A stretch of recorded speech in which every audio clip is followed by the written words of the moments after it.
In this video, I'm gonna show you my balls. They're hot and oozing, a trail of molten metal as they float across the radioactive exclusion zone that is the battlefield, because I crafted a set of molten spherical anomalies for miniature gaming. What? What did you think I was talking about? I crafted another set of spherical anomaly markers for miniature gaming. These models can be used to represent objectives, spell effects, and environmental hazards. In this video, I will share how I crafted these. It's time for Spherical Anomalies, Molten Edition. Let's get crafting.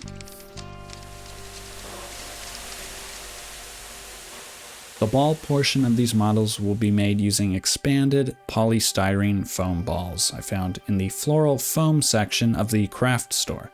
These foam balls are very lightweight, which is helpful because I want to give the impression that the spheres are levitating.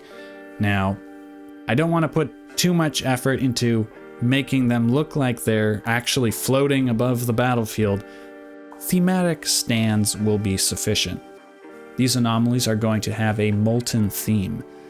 What if the stand is a stream of thick, molten metal that is cooling as it oozes from the anomaly? That would be pretty cool. Actually, it would be hot, but it would also be cool.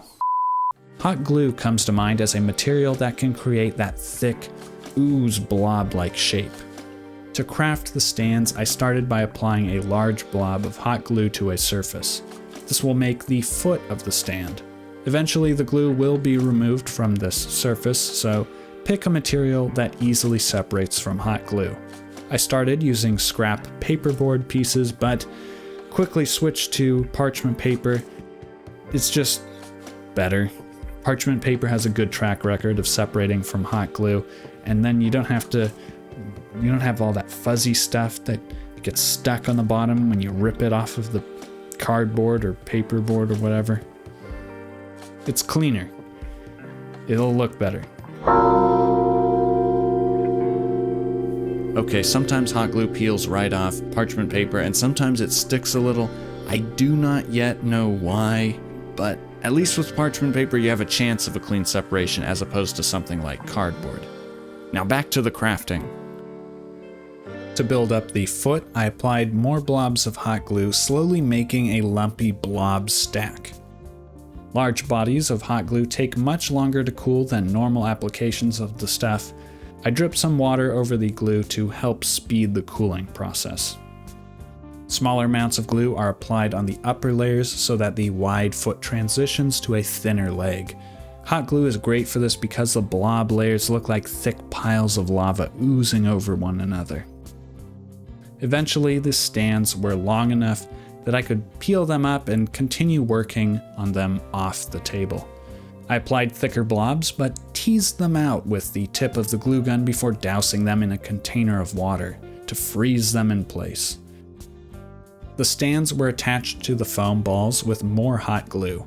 I made sure to smear out the excess for a messy, gradual fade out between the spheres and their stands. Something that I noticed is that the dense hot glue and the lightweight foam ball complement each other to create a more stable model. The center of mass is low, allowing these models to stand upright fairly easily. I made one leg curl upward, another split into two twisting streams, and the last stout leg leans to the side. I wanted to give at least one of the spheres a cracked, rocky texture. I pressed a network of jagged lines into the surface of the foam using a ballpoint pen. These depressions and grooves will make it easy to paint it like cracked, cooling lava.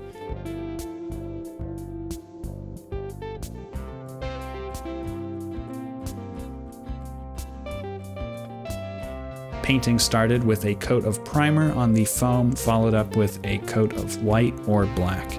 I used white on the lava and leaning spheres and black for the one with the twisting split stand. The first sphere to paint is going to be a bright hot molten ball. I started with a coat of tangerine colored paint on the ball section. I decided to also give the stand a coat of the same color. Next, I overbrushed the sphere with bright yellow. The paint appears to have shrunk as it dried over the foam, so I took this opportunity to cover those spots up. I also thinned the bright yellow with water and applied it to the stand as a wash. The recesses would be the hottest parts of the cooling metal and need to be brighter. The watered down yellow will gather in the recesses and do the trick. A dry brushing of red-orange differentiates the outer surface of the cooling molten stand from the bright hot sphere. A fine dry brushing of black completes the look by simulating a thin dark crust forming on the trailing mass. The bases of this sphere and the next one were painted with a thinned red paint. The thinned paint will let more light through to the translucent glue beneath. The translucency of the stand will hopefully give the color a subtle glow on the tabletop. I thinned the red with acrylic matte medium rather than water. The acrylic medium is paint but without the pigment. This let me apply an even coat of more translucent color. If I thinned the paint only with water, then it would run off the surface to gather in the cracks. The matte medium keeps the paint at its normal consistency while diluting the pigment. The insides of the cracks on the textured surface of the sphere should be brighter than the rest of the model. I used a somewhat thin brush to fill these indentations with tangerine paint. When that dried, I overbrushed the sphere with red paint. I went a little heavy here, but I needed to cover up all of the white parts. This time, the red was not thinned.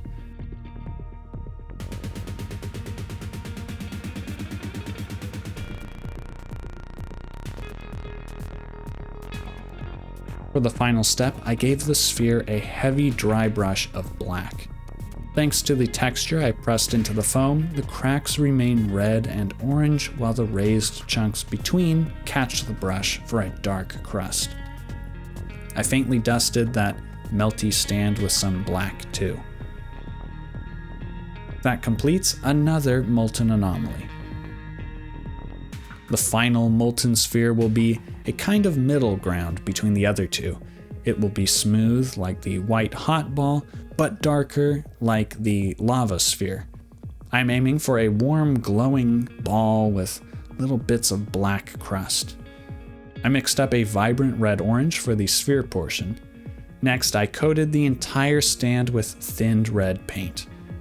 I liked the way this color turned out, but it needed a little orange to blend in with the sphere.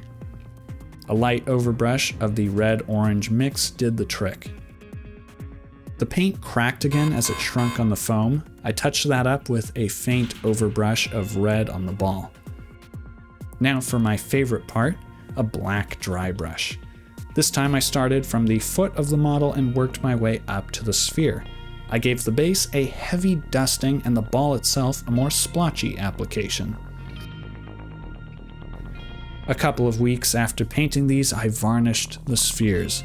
This is especially important for the hot glue components, which do not hold paint well and have thin, easily damaged coats of paint. A couple of coats of varnish later, and these are ready for play. I really like these ones. The gooey blob shapes the hot glue creates are perfect for simulating the folding piles of molten metal perpetually oozing from these supernatural spheres. The transparent glue paired with the translucent thinned red paint takes the model up a notch by giving it a subtle glow in some lighting situations. The cooling sphere is my favorite because that red-orange paired with the extensive black crust, it's exactly what I wanted to make. It came out just as I had imagined. The lava sphere also came out great, much better than my attempt at cracked lava on my portal to DIY hell in that other video. The bright hot sphere is nice, but the light color makes a mold line on the foam more visible. I thought that line was so faint that the paint would do a better job of covering it up, There's always something to improve, though. Anyway, that is how I crafted these 3 weird Molten models. They can find use on the tabletop as objective markers, spell effects, or environmental hazards.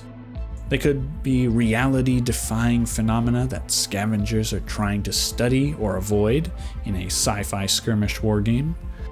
I could see myself using one of these to represent a flaming sphere spell in Dungeons & Dragons. Maybe one of these is the heart of a volcanic titan, and the heroes need to imbue their weapons with its power if they are to defeat Snaggletoothorix and his evil army of winged horrors or whatever. Or maybe not. That is up for you to decide.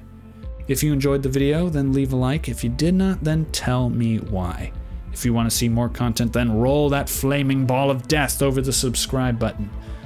Thank you for watching, and until next time, keep making and keep playing. Have a good one.